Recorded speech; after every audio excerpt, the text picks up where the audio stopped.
Tonight's story some of us are actually familiar with is a young babysitter babysitting for a couple, their children all nestled in bed when they go out for the night.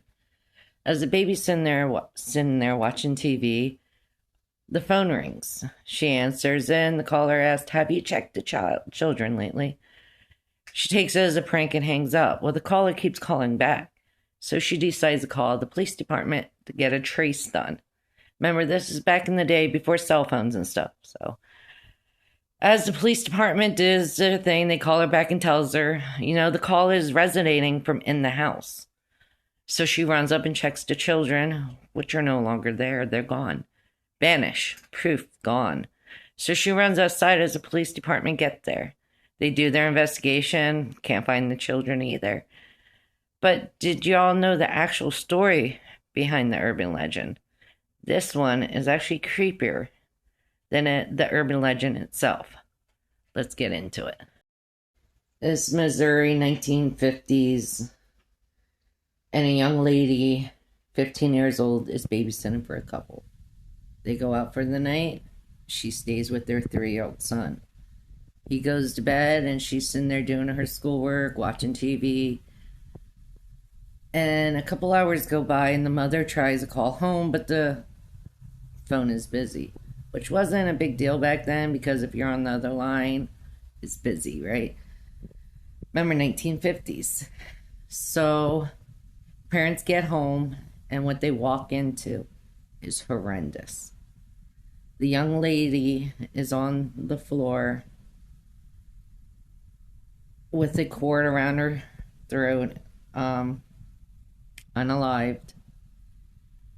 So the police get called. They start their investigation. The child upstairs is still sleeping. He slept through all the chaoticness. This crime spanned 2 rooms in the house. So she fought. And they could tell she fought for her life. They did have a suspect, Miller. But it was fumbled. And he got nobody got prosecuted for this case. So this case is unsolved. A 15-year-old in the 50s babysitting for a couple is found murdered in their home, but their child is safe. This is where that urban legend kind of picks up from, they think. Like I said before, most urban legends come from a crime. Which is scary about this one is we don't know what led up to this. And we don't have answers for it. Nobody was ever charged with this crime.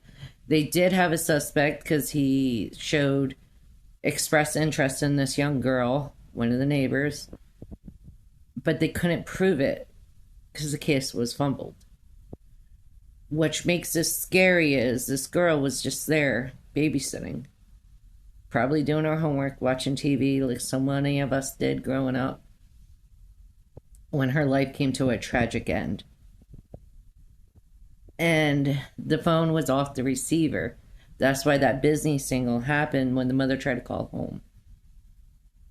So who knows if the mother tried calling in the midst of this attack.